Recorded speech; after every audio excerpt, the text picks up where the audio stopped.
Buenas noches, licenciado. Disculpe la molestia. Fíjense que el día del examen, Sí. yo a la hora de terminar mi parcial me apareció un mensaje. Como en el primer parcial siempre aparecían las preguntas malas y cuál era la respuesta correcta. Esta vez me apareció, tiene un resultado anterior. Me apareció la fecha del día del examen, el 14 del 10, y me aparecía la hora que eran las 8:04. Y decía, alguien ya completó este examen. Sí, a varios les dio ese, pero vamos a revisar la nota para ver si está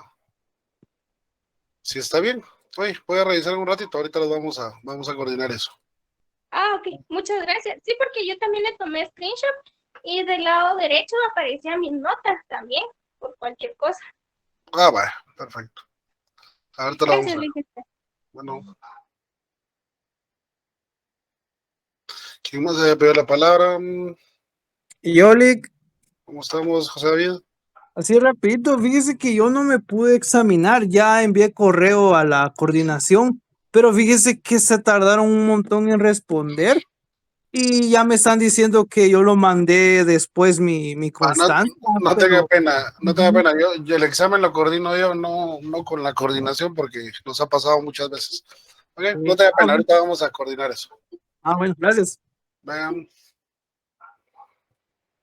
todavía vienen entrando compañeros, entonces solo terminen de ingresar y empezamos. ¿Sí, Alison?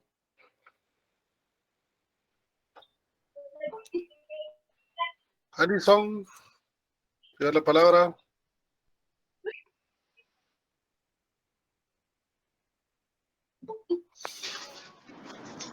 Fíjese que yo ingresé a mi examen, pero no sé si eran solo 20 preguntas, porque después de ya cuando me había dado la nota, se me reinició la página. Entonces no sé si había algo después de eso. No, 20 preguntas. Ujú. Sí, eran 20 preguntas. Ah, bueno, gracias. Es que me preocupé porque ya había contestado las 20, pero después se me reinició la página. Entonces no sabía si había algo después del examen porque ya no encontré mi nombre para poder intentarlo nuevamente. Sí, pues. No tenga pena, eran 20. ¿Verdad? Ujú. ¿Alguien más? ¿Quién pidió la palabra? Déjenme ver. Licenciada, buenas tardes. Buenas tardes. ¿Quién me habla, Suri?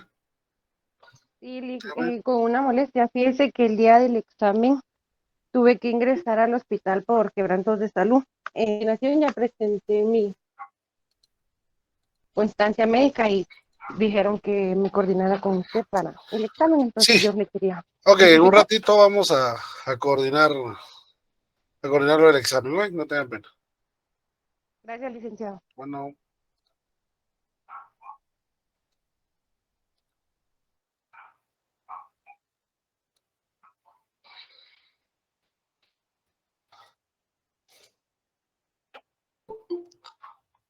luego pidió la palabra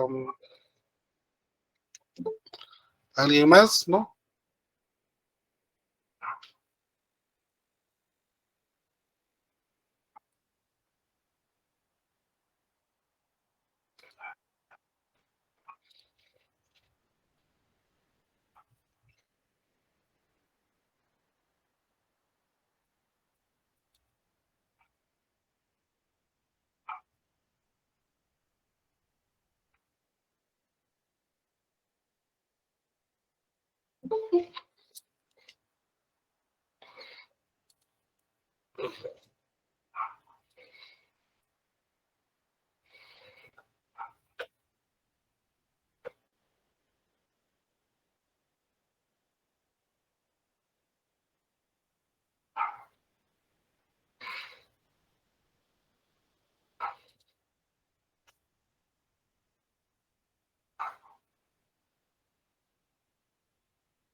Bien, buenas noches, compañeros y compañeras. Empecemos, buenas tardes, perdón, empecemos con el tema del la última parte del curso, increíble, pero ya estamos para el examen final y tenemos muy pocas clases ya para platicar.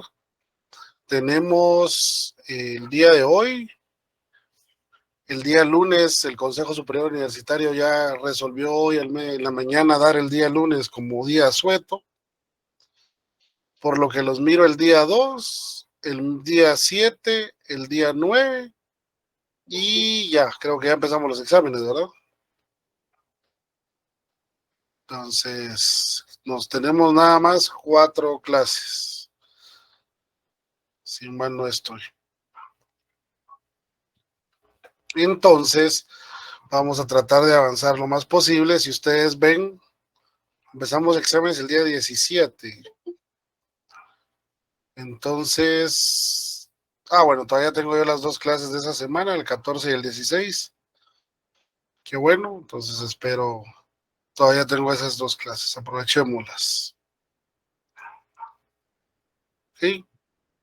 De esa cuenta, entonces, vamos a, como todavía vienen entrando compañeros, lo del examen lo voy a platicar ahorita, solo que terminen de entrar.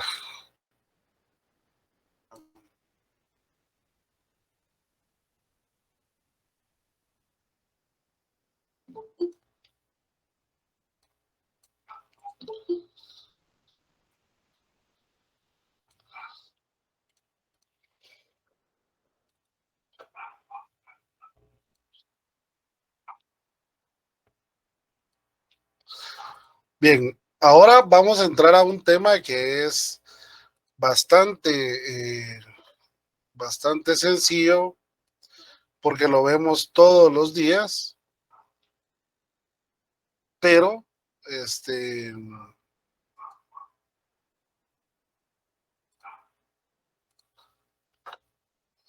permítanme, no sé por qué no me deja compartir. Bueno, bastante sencillo porque lo vemos todos los días, pero a la vez nos ha complicado mucho en algunos casos comprender la diferencia entre uno y otro. Entonces, por favor, quiero que pongamos mucha atención en estos temas y al terminar o antes de terminar voy a explicarlo del examen para que ya estén todos en la clase, ¿ok? Bueno, cuando hablamos de los sistemas de organización de la administración pública, vamos a hablar de algo muy importante para entender cómo se desarrolla la administración pública y el porqué de muchas cosas.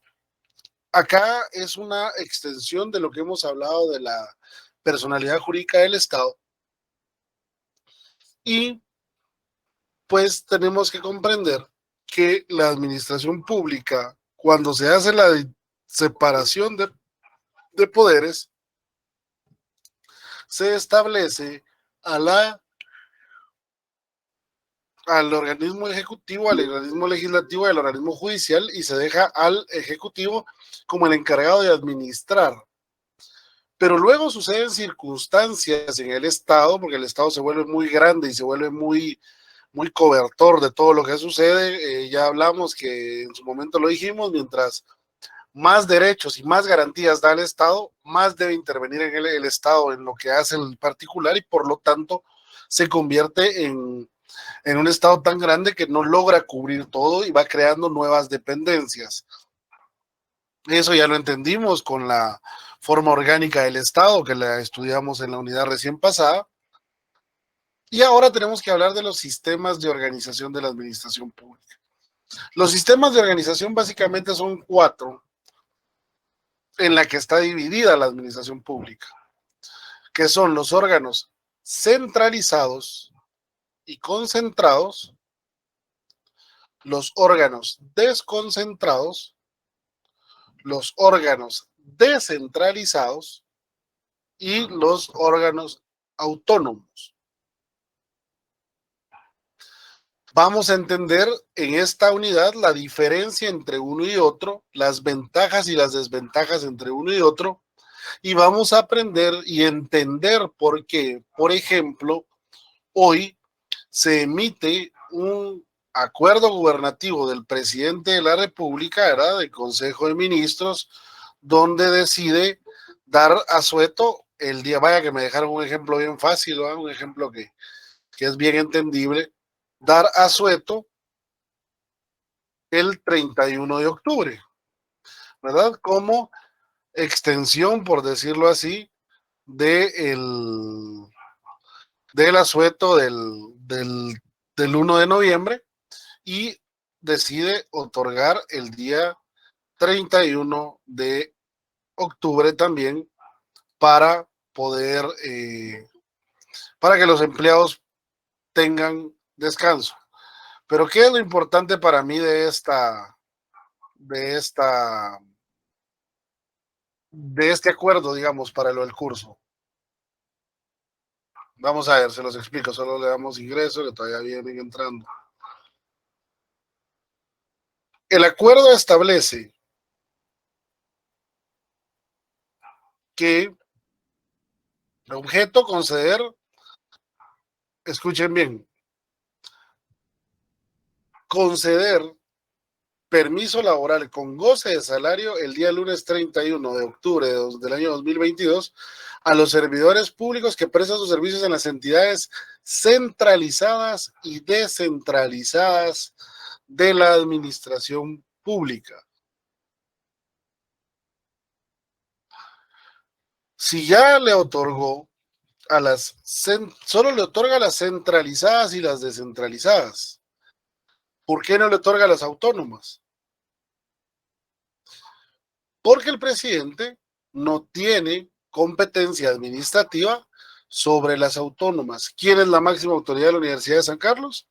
El Consejo Superior Universitario. El día de hoy, en sesión del Consejo, claro, emulando lo que el presidente había hecho, decide autorizar para los trabajadores de la Universidad de San Carlos el permiso para no laborar el día 31 de octubre. ¿Por qué? Porque el sistema de organización es distinto.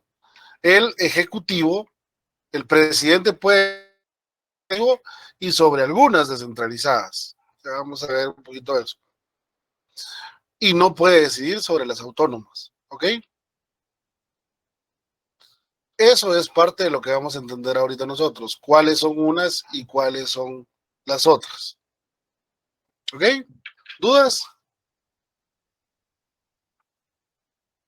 Todo claro, Lick.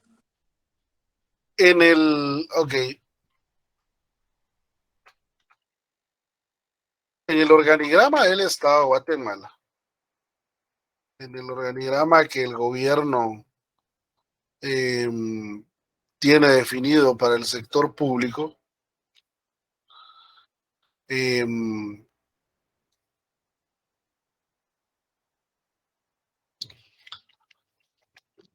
está más o menos explicado cómo se tiene dividido esto, y se los voy a poner nada más un segundo para que lo veamos y luego ya podamos empezar a conocer uno y otro. Primero dejamos de presentar esto.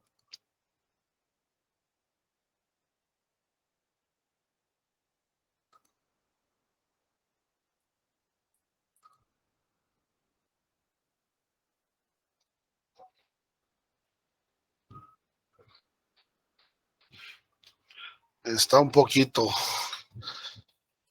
no se ve tanto porque obviamente está muy, muy grande, ¿verdad? Pero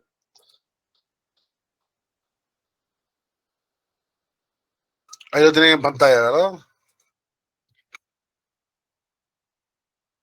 Bueno, básicamente, esta es una parte, la vamos a ver nosotros ya en la parte, en el curso 2. O sea, las entidades como tal las vamos a estudiar en el curso 2. Lo único que quiero que vean ustedes en este organigrama, quienes lo puedan descargar, el organigrama del sector público. Esta es una versión del INAP, del Instituto Nacional de Administración Pública. Y acá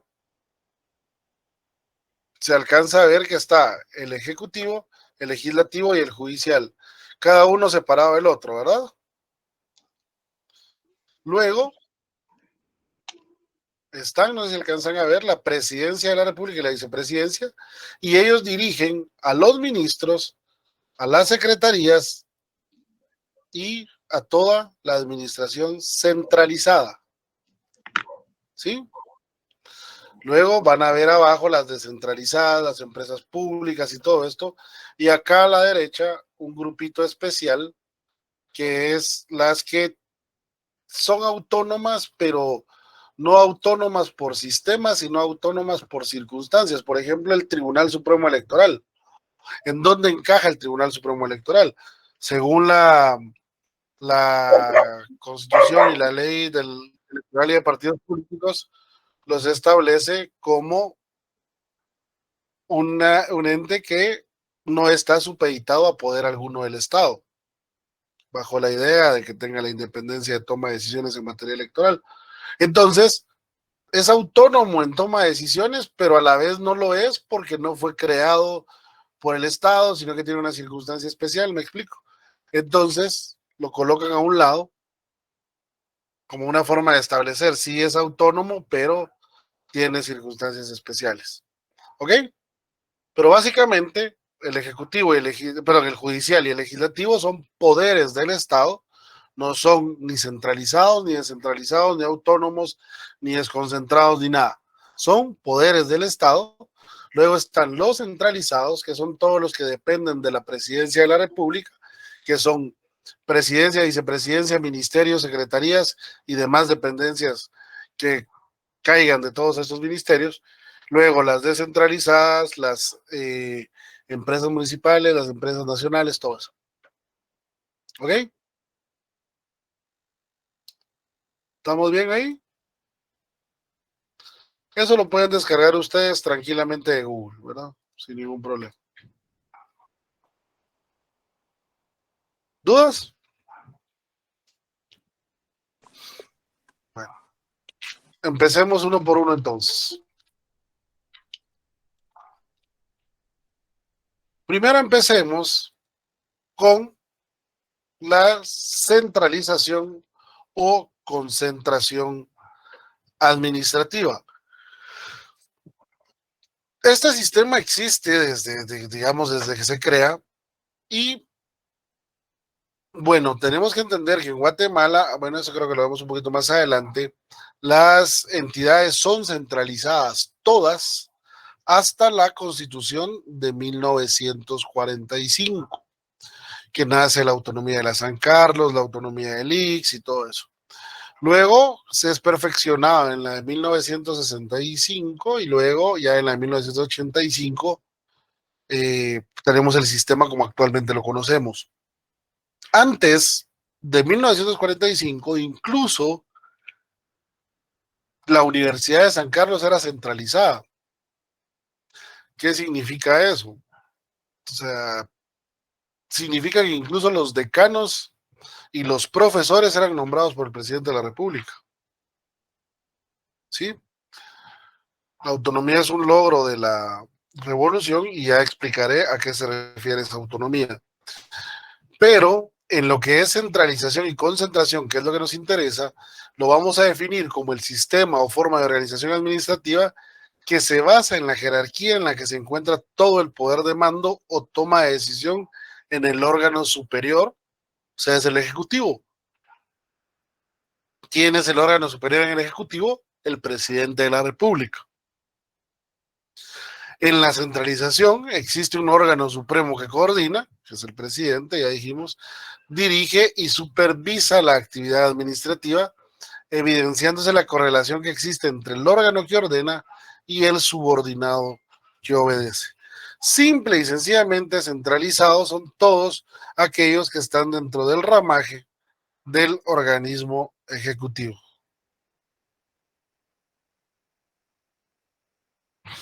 ¿Sí? ¿Dudas?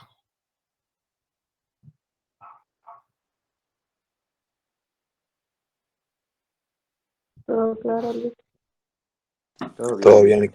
Ok, hasta aquí vamos bien. Centralizado y concentrado, todo está junto. todo está dentro del sistema, dentro de la misma dependencia. La centralización conlleva todos estos poderes. Vamos a hablar de la centralización de un órgano menor, digamos, para que lo entendamos. Y vamos a entender un ministerio, una dirección, en donde ustedes tienen todo dentro de la misma unidad. El poder de la centralización dentro de una misma unidad tiene que tener todos estos poderes. Hay poder de decisión, el órgano superior decide y ve que lo realicen los subalternos. El poder de revisión, porque controla o verifica lo que estos hacen. Poder de mando, les puede ordenar, claro está, dentro de la ley todas las actividades, no puede realizarlas si están fuera de las actividades de este órgano. Poder de vigilancia, poder de disciplina y poder de nombramiento. Todo está dentro del mismo órgano administrativo. Todo está centralizado en el jefe, por decirlo así, que es el que tiene toda esta posibilidad. ¿Cuáles son las ventajas? El órgano superior asegura el control político dentro de todo un territorio. Presidente controla, debe tener el control en todo el país de todos los empleados públicos, porque todos dependen al final de él. La actuación de los subordinados es controlada. Economía en la prestación de servicios, ¿por qué? Porque como todo está dentro de la organización centralizada, no hay gastos excedentes. El control y fiscalización es más efectivo, porque todo está dentro de la misma oficina, por decirlo de alguna manera. Las políticas administrativas son uniformes. Obviamente la instrucción del jefe va para todos y no hay ninguna diferencia. Desventajas del sistema de centralización administrativa: la burocracia por centralización. ¿Qué significa la burocracia por centralización? Usted necesita sacar su licencia de portar armas. ¿A dónde tiene que ir? A DIGECAM. A DIGECAM. Y solo hay un lugar de DIGECAM en todo el país, ¿verdad? Está centralizado y concentrado en el mismo lugar. Entonces, desventaja para el usuario es que tiene que ir. Si ustedes lo ven, es ventaja para el órgano administrativo porque todo está dentro del mismo lugar y es más barato, el control es efectivo porque estoy ahí y las políticas son uniformes porque estoy vigilando que ahí se dé, pero a la vez para los usuarios es más difícil porque está más lejos. Todos tenemos que ir a un mismo lugar. Hay ineficacia por la distancia, que es lo que les estoy diciendo. Si es de un tema, por ejemplo, de pagos, alguien ha trabajado en magisterio, por ejemplo, de los que están acá. ¿No? En salud, ¿no? En algún ministerio del Estado fuera de la capital, ¿no? Bueno, cuando sucede esto, el primer pago se tarda un montón de tiempo, 2, 3, 4 meses incluso. ¿Por qué? Porque todo el registro y todo el trámite normalmente se hace en finanzas públicas, porque todos los pagos salen desde finanzas públicas. Entonces, eso provoca que sea ineficiente por la distancia, ineficaz, porque el trabajador tiene que venir hasta acá a dejar su papelería, le ponen un previo, tiene que regresar a arreglarlo, ¿me explico? Esa es una desventaja de la centralización por razón de la distancia. Se nos da mucho, por ejemplo, usted tiene un inmueble en Huehuetenango y tiene que ir a pagar el YUSI a esa municipalidad, obviamente, entonces tiene que ir hasta allá, y si no va, pues está moroso, ¿verdad? Porque no lo puede hacer por la distancia. También una desventaja son los trámites largos a las peticiones de los particulares, porque como todo está concentrado en una misma oficina, obviamente es más tardado. ¿Alguien ha hecho trámites en el registro de personas jurídicas, el REPEJU?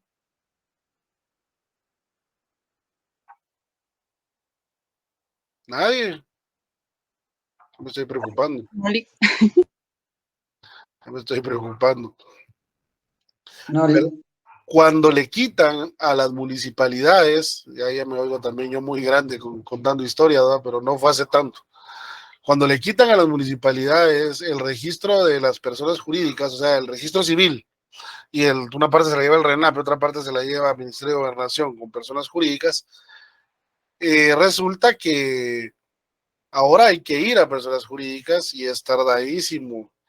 El trámite son 15 días y literalmente hay que esperar los 15 días y son tardadas y son colas porque es una sola entidad la que está viendo todos esos trámites, entonces se vuelven más largos. Y falta de atención y politización de la administración pública. La falta de atención, ustedes ya saben, es más pesado el trato del personal, aunque no nos gusta y no nos gusta cómo nos responden en el X y en eso, pero es que obviamente cualquier ser humano, a mayor cantidad de gente que atiende al día, pues la paciencia va disminuyendo, ¿verdad? Y eso pasa en esas instituciones, no las estoy defendiendo, simple y sencillamente estoy diciendo una causal, ¿verdad? Y eso hace que obviamente la atención sea mínima. Y también porque yo como trabajador, al tener concentrado todo, voy a tener menos atención a este expediente porque tengo muchos expedientes que atender. ¿Me explico? Similar a lo que pasaba en el registro de la propiedad cuando todo era en la ciudad capital, que todos venían acá y entonces eso volvía muy tardado el trámite y hacía que los operadores tardaran más en realizar su trabajo porque obviamente tenían mucha más carga de trabajo que la que tienen ahora, que está descentralizado y hay operadores en las distintas sedes que tienen en el país. ¿Sí? ¿Dudas? Bueno, ahora separemos, si hablamos de la centralización, ahora hablemos de la descentralización. Fíjense bien, para que vayamos entendiendo la diferencia y después voy a ver la desconcentración. Descentralización constituye una forma de administración en que se reconoce personalidad jurídica propia a los entes estatales y el poder de decisión que se les asigna corresponde a ejercerlo a funcionarios que no están sometidos al poder disciplinario del órgano central, ni están subordinados jerárquicamente al mismo. Es decir, no recibe órdenes del poder central. ¿Sí? Ejemplo, la SAT, la Superintendencia de Administración Tributaria. El presidente de la República en aquel entonces, creo que fue don Álvaro Arzú, decidió que el Estado era inoperante para recaudar impuestos, que finanzas y su departamento de rentas internas, su dirección de rentas internas era incapaz de recaudar impuestos, por lo que crea otra persona jurídica llamada Superintendencia de Administración Tributaria, ¿sí? Y es esta la encargada única y exclusivamente del recaudo de impuestos. O sea, la función de la SAT es única y exclusivamente el recaudo de impuestos y entonces el Estado centralizado, el Ejecutivo, le traslada la responsabilidad a la SAT y la SAT debe organizarse para poder realizar estas funciones. ¿Me explico? El Estado creó una persona jurídica diferente para que realice estas actividades. No, la CC es otra cosa. La CC está en el mismo lugar donde les mencioné que está el Tribunal Supremo Electoral, ¿verdad? porque no está prestando un servicio del Estado, sino que tiene una función específica para mantener la eh, estructura y la forma del Estado, para no perder la figura del Estado. No sé si me explico. Estas entidades como la CC, eh, la del Tribunal Supremo Electoral, podría entrar la PDH, son entes que sus funciones son alrededor del Estado, entonces no las podemos catalogar como entidades descentralizadas. Permítame un segundo, compañero.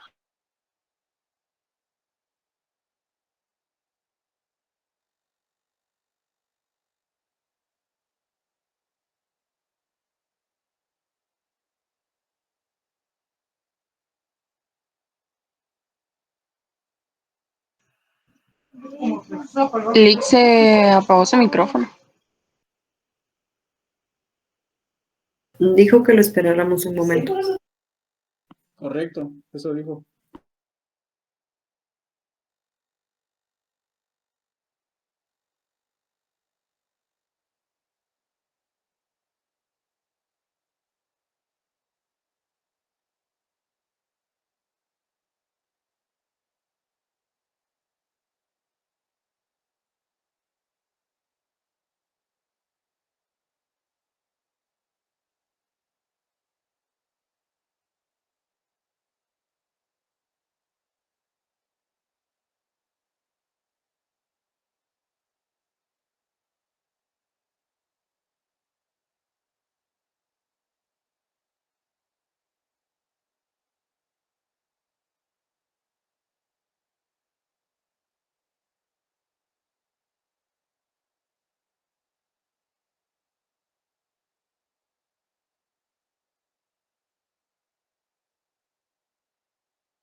Perdón, compañeros y compañeras, pero tenía que atender. Bien, entonces, como les digo, la CC, por eso les digo, la CC, el Tribunal Supremo Electoral, esos los vamos a aprender en el segundo semestre o en el curso 2. Ahorita, digamos, entendamos, tratemos de ver la diferencia entre centralizada y descentralizada. El Estado separa a esta necesidad que tienen que tienen que tiene el Estado de prestar un servicio, y ante esta necesidad crea una persona jurídica distinta para que lo haga. ¿Ok? ¿Dudas?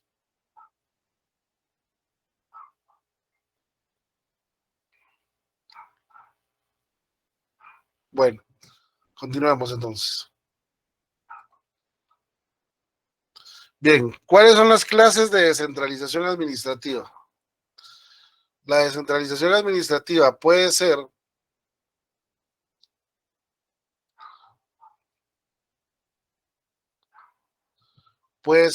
por servicio, que es cuando hay necesidad de cubrir una actividad específicamente en el ámbito de las necesidades para el Estado. Aquí es como, por ejemplo, la SAT, ¿verdad? Que crea una persona jurídica para que recaude los impuestos. Es decir, un servicio es el que necesita cubrir, ¿verdad? Luego de eso, tenemos por colaboración. Acá se da cuando el Estado va adquiriendo mayor injerencia en la vida privada y a consecuencia de ello se requiere. Sí, el RENAP es un servicio, pero que el RENAP fue autónomo. Ya les voy a explicar eso. Ya les voy a explicar la diferencia. Injerencia en la vida y a consecuencia de ello se requiere mayor preparación técnica para prestar un servicio, preparación de la que carece la mayoría de funcionarios públicos. Acá se da, por ejemplo, cuando crea entidades como el Instituto Nacional de Bosques, el Instituto Nacional de Áreas Protegidas, donde lo que hace es crear esas instituciones para que especialicen o preparen sus servicios, los mejoren y sea más técnico. No sé si me explico. Es para que sea un ente más técnico el que se encargue de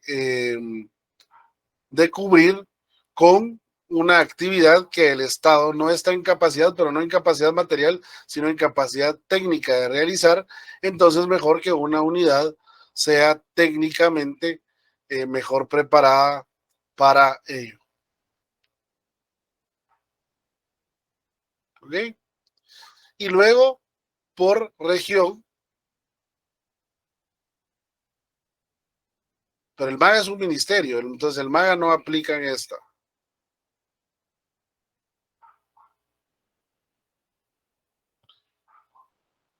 El MAGA es un ministerio, acá es, como le digo, unidades técnicas que se han separado del MAGA, incluso como puede ser el RIC, ¿verdad?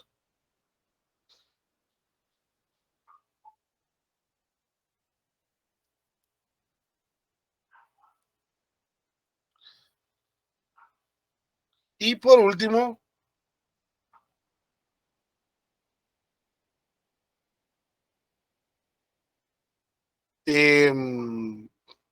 tenemos por región, que es cuando creamos una entidad descentralizada para cubrir una región específica, cubrir un área específica del país por una circunstancia específica, ¿verdad? Ejemplo, podemos determinar nosotros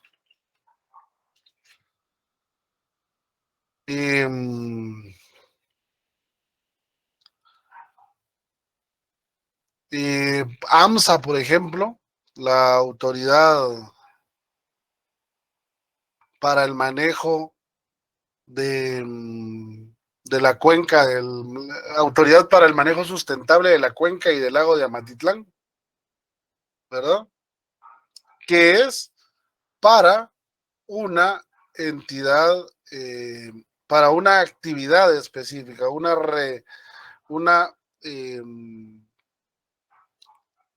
¿cómo explicar? Una región, un área específica del país que tiene una necesidad específica y que entonces es creada para esto, ¿verdad? Sí. Aunque AMSA tiene una categoría similar a Secretaría, pero más o menos es la figura de las regionales. ¿Ok? ¿Dudas?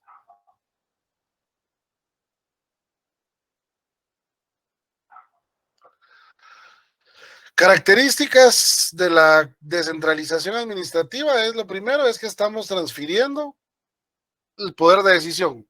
El Estado no lo puede manejar, es decir, el Ejecutivo no lo puede manejar directamente, crea una persona jurídica para que tenga sus propias autoridades y ellos tomen las decisiones, ya sea porque técnicamente están mejor capacitados, ya sea porque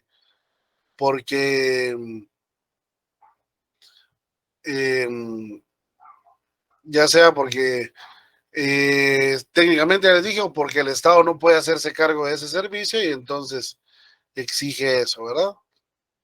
Entonces, y para ello hace una creación de una persona jurídica distinta del Estado, que ya se los había comentado.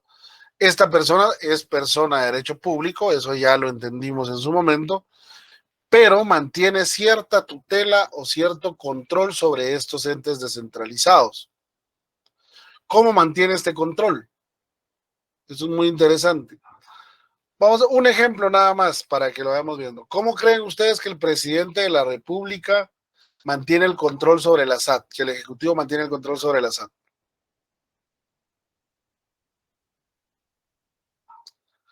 La de Atitlán también es similar a la de AMSA, compañero. Pero les preguntaba, ¿cómo creen ustedes que el presidente de la República mantiene el control sobre la SAT?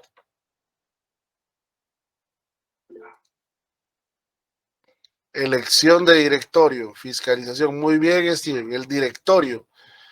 ¿Quién creen ustedes que preside el directorio de la SAT?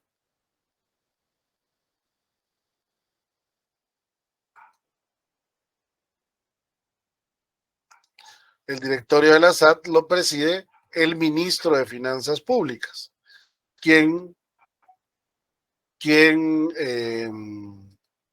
nombró al ministro? Pues el presidente de la República. Ahora, y el ministro de Finanzas es de las personas de confianza del presidente de la República. ¿Sí? Entonces, esa es una buena diferencia que tenemos que entender para entender la diferencia después cuando ya lleguemos a hablar de las autónomas y entender la diferencia entre una y otra. Ok, pero en esta tenemos claro, el presidente o el ejecutivo mantiene cierta tutela, cierto control sobre las descentralizadas. Ventajas. Bueno, ventajas tenemos que se descongestiona la administración central. ¿Por qué? Porque trasladaron para allá. Los particulares se benefician porque reciben un servicio más eficiente, técnico y generalizado en todo el territorio. El servicio se moderniza y se torna autofinanciable. Ustedes saben que SAT, sobre todo en las multas, saca suficiente para buenas de sus programas. Se erradica el empirismo porque estamos creando unidades técnicas, ¿verdad? Entonces ya no son solo por conocimiento empírico, sino que ya hay más científico. Desventajas, puede haber cierto desorden porque se pierde un poco el control de lo que están haciendo ciertas unidades. Hay crecimiento exagerado de la burocracia. Cuando hablo de burocracia es de trabajadores. Hay mucho crecimiento de trabajadores, pero necesario a la vez. Y puede existir manipulación política en el momento de otorgar puestos. Esto es en la centralizada, en la descentralizada, en la autónoma, en todas, ¿verdad? Este es un riesgo latente en todas. ¿Dudas hasta acá? Bien. No, licenciado. Ok, perfecto. Entonces, vamos a dejar hasta acá el tema de la clase y vamos para quienes están pendientes del examen, vamos a hacer una cosa. Yo voy a subir notas a más tardar el día viernes. Solo, por favor, pongan atención al Classroom. Sí se puede disolver una descentralizada, perdón, pero me hacen una pregunta de clase. Sí se puede disolver una descentralizada, siempre así como fue creada por el Congreso de la República, el Congreso la podría eliminar en su momento. ¿Ok? Bueno, les decía, voy a subir las notas solo del examen, porque los trabajos no los calificado, no, en realidad ni he empezado, voy a empezar mañana. No, voy a subir solo del examen, o sea que la nota que les va a aparecer es sobre 20 puntos. ¿Estamos de acuerdo? El miércoles que tenemos clases a las 8 de la noche, al terminar clases, ¿sí? Voy a hacer el examen a quienes hagan falta de examen parcial, de segundo examen parcial. ¿Sí?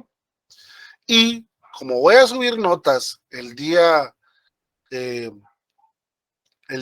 viernes, quienes tengan dudas sobre su nota o hay algún problema sobre su nota, me escriben al correo, ahí se los voy a poner, me escriben, revisamos la nota y si hay necesidad, pues se vuelven a examinar con los de reposición. ¿Ok? ¿Están claras las instrucciones? Sí, gracias. Así es, gracias. Sí, gracias. Y al terminar de calificar los exámenes, las tareas, entonces ya cambio los cuadros o subo nuevamente los cuadros ya sobre 40 puntos. ¿Ok? Bien. Sí, licenciado, gracias. Perfecto. Entonces, si no tenemos dudas, quedamos hasta acá. Feliz tarde, compañeros y compañeras. Los veo el día miércoles de la próxima semana. Sí, disculpe, entonces son dos trabajos de 10 puntos. ¿Perdón? Son dos trabajos de 10 puntos, ya que dice que el examen vale 20. Es un trabajo de 20 puntos. Ah, muy bien. Bueno, gracias. Sí, el primer trabajo era para acumular en pero ya no lo valoramos, sino que solo dejamos el segundo. ¿Ok? Ese puede ser para jalar a quien haga falta. Gracias, Lic. Feliz noche, compañeros y compañeras. Noche, Lic. Gracias, licenciado. Feliz noche. Feliz noche, compañeros. Gracias, licenciado. Feliz noche. En el listado de asistencia, Adriana, perdón, en el listado de notas, ahí voy a subirlo. Voy a Gracias, colocar el Lic. correo. Gracias, Lic. No, para los que entraron ya de segunda hora, voy a salir y vuelvo a entrar a las 7. Feliz noche, compañeros y compañeras.